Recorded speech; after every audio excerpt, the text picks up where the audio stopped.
Good morning, grade 8 students. Let's start our lesson, The Best Christmas Present in the World. Already 2 parts completed, now the 3rd part. Before entering into that, till now what happened, just a synopsis. See, in our story, the narrator, he went to a junk shop, purchased a roll-top desk.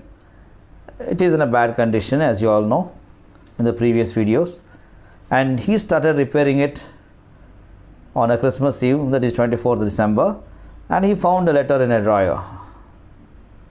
He read the letter, and it was from Jim McPherson to his wife Connie, as written on top, basing on the address. After reading the letter, he found that Jim McPherson was the leader of England Army. Leader in the sense, officer, army officer. And he described that England and German were engaged in a war, but on the Christmas morning, a wonderful thing happened. First, Germans wished Happy Christmas to English soldiers, and same response was given by English also. The leaders shared their ideas and feelings with each other and celebrated Christmas by eating, laughing, talking, and drinking. Now let's come to the part 3 from page number 12. I hope that everyone turned up their textbooks to page number 12, right? Now come to the bottom paragraph. Concentrate, children. Just I am going through the lesson. You please follow the textbook and the narration, right? Then someone, I don't know who, brought out a football. Great coats were dumped in piles to make goal posts, and the next thing we knew, it was Tommy against Fritz out in the middle of no man's land. Hans Wolf and I looked on and cheered, clapping our hands and stamping of it to keep out the cold as much as anything. There was a moment when I noticed our breaths mingling in the air between us. He saw it too and smiled. Jim McPherson, he said after a while, I think this is how we should resolve this war. A football match. No one dies in a football match. No children are orphaned. No wives becomes widows. I would prefer cricket, I told him. Then we, Thomas, could be sure of winning probably. We laughed at that, and together we watched the game. Sad to say, Connie, Fritz won. 2-1. But as Hans Wolf generously said, our goal was wider than theirs, so it wasn't quite fair.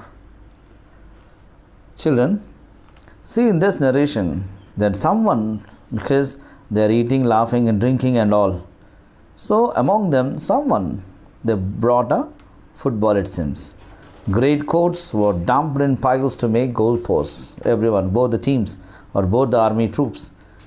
And the next thing, what they are doing is, Tommy's and Fritz, both of them in the middle of no man's land, they started gathering and then they started a game, football game.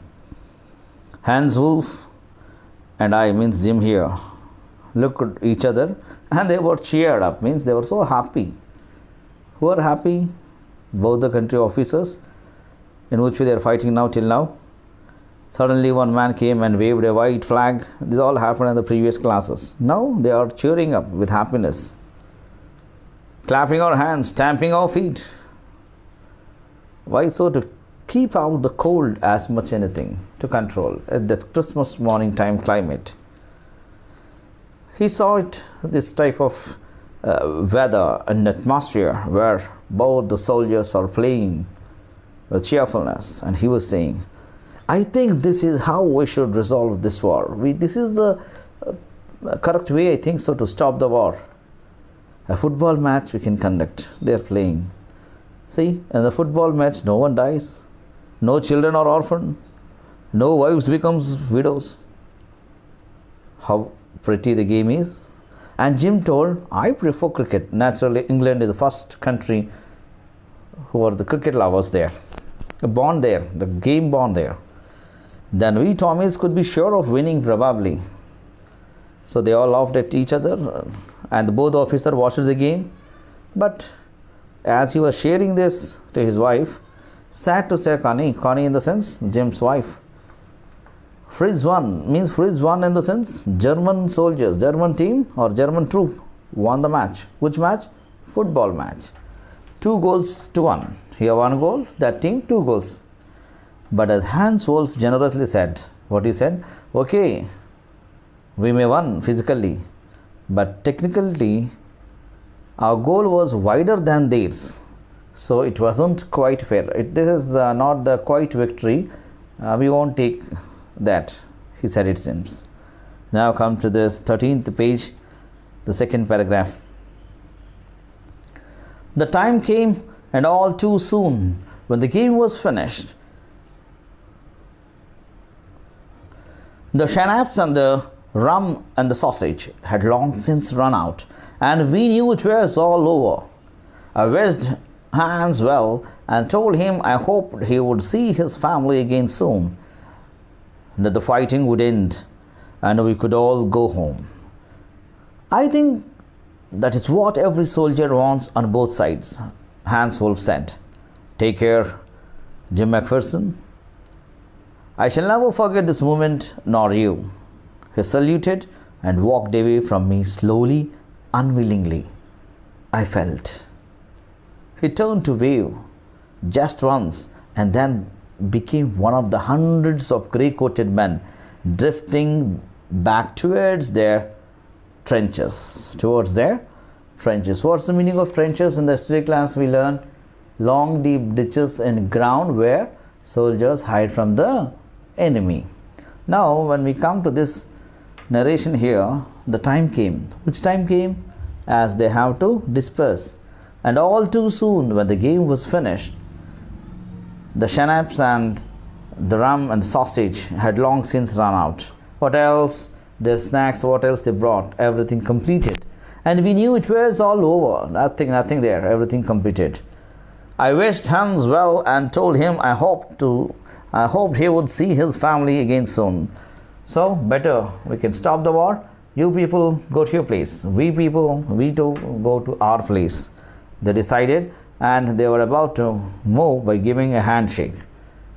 So here Hans Wolf is saying, what you saying? I think that is what every soldier wants on both sides. Every soldier of the both sides, they want peace.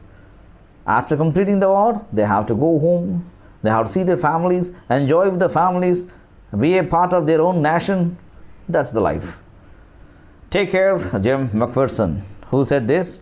Hans Wolf. I shall never forget this moment. Which moment? Came for war. And again, there's an amazing moment. And then he saluted and walked away from me slowly, unwillingly. Means Hans Wolf is not willing to go away, but he has to. He has to lead his troop. I felt. Who felt? Jim. What the meaning of felt here? He felt sad. The troop is going. A new friend, both of them shared about Thomas Hardy, about the book, Madding Crowd, Bathsheba, Gabriel Oak, Sergeant, different stories they have discussed. Okay, both of them asked about their own whereabouts, everything. So I felt. She was sad. He turned to wave just once and then became one of the hundreds of grey-coated men drifting back towards their trenches, it seems.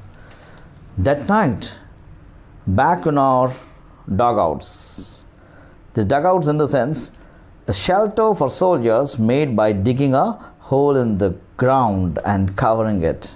What happened that night? Back in our dugouts, we heard them singing a carol. Singing it quite beautifully. It was Still Nights, Silent Night. Our boys gave them a rousing chorus of while shepherds watched. We exchanged carols for a while, and then we all felt silent. We had had a time of peace and goodwill, a time I will treasure as long as I live. Dearest Connie, by Christmas time next year, this war will be nothing but a distant and terrible memory.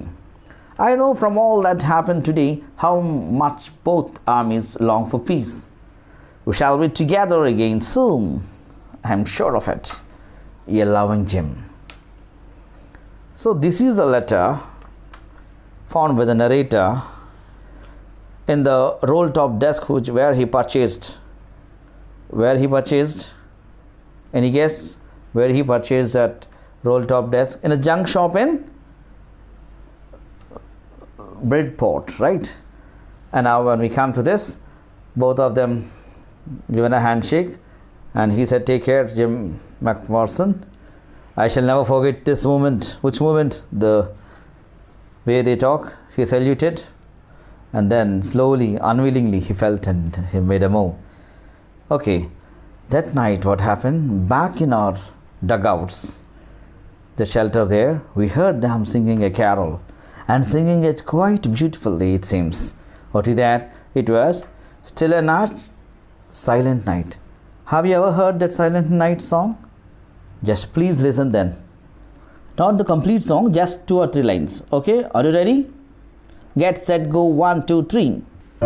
Silent night, holy night, all is calm, all is bright, round a young virgin mother and child, holy vegan so tender and mild. Silent night, Holy night, all is calm, all is bright, round your virgin mother and child, holy infant so tender and mild. silent night, holy night. Hope you enjoyed the song. In such way, they exchanged the carols for a while, and what they have done, they felt silent, it seems. So we had their time of peace and goodwill, a time that treasure long as they live. Every time it will be a sweet memory. It's not all that easy. 2 nations gather there, one each an enemy, but dividing in a smoother manner, going back with a peace, with soldiers back homes with their families, not making their children orphan, not making their wives widows, and with a peace playing game and going. It's not an ordinary day. This Christmas morning is a very special day, isn't it? And here Jim has given an assurance that, "Dear Connie, by Christmas time next year, this war will be nothing, so I'll be coming. It will remain as a terrible memory. We shall be gathering there soon." Okay, you're loving Jim, he says so. Next, in the page number 14, part 3 of the textbook here, I folded the letter again and slipped it carefully back into its envelope. I kept awake all night. By morning, I knew what I had to do. I drove into Bridport. Just a few miles away, I asked a boy walking his dog where Copper Beaches was. House number 12 turned out to be nothing but a burned out shell. The roof gaping, the windows boarded up. I knocked at the house next door and asked if anyone knew the whereabouts of Mrs. McPherson. "Oh yes," said the old man in his slippers. He knew her well. "A lovely old lady," he told me. "A bit muddle-headed." What's the meaning here? Muddle-headed means confused. But at her age she was entitled to be, wasn't she? 101 years old. She had been in the house when it caught fire. No one really knew how the fire had started, but it could well have been candles. She used candles rather than electricity because she always thought electricity was too expensive. The fireman had got her out just in time. She was in a nursing home now. He told me Burlington House on the Dorchester Road on the other side of the town. Here the narrator, he forwarded the letter. What else till now we have discussed, and basing on the address, he kept awake all night, and the next morning he straight away drive to the Bridport, just few miles there, and he asked the boy where about the address and all. The boy has said an address. Straight away he went, but it there itself is a burned house. It seems, means a destroyed by fire, burned out shell in the sense, a roof gapping and windows boarded out and all this. And he knocked the door, but no one has opened. In the meanwhile, a small old man in slippers, he was there, and when he asked, "Oh yes, I know the old lady, but she was a very little old and lovable lady," he told, it seems. But a bit confused, what he said, now she was not there. She was 101 years old, because her house was caught hold of fire, and now she was just saved in time by the fire department, and she was kept in the nursing home now. Where it is? The nursing home is Burlington House on the Dorchester Road on the other side of the town. Thank you, students. I hope that today's explanation is very clear to you. And tomorrow, the last part, we can go ahead, page number 15 and 16. And now it's time to give the homework. The homework is page number 14, 5 questions are there, and page number 15 also 2 questions are there, comprehension check. Okay, 5 plus 2, 7 questions. You please answer them. Thank you. Have a good day. Bye bye.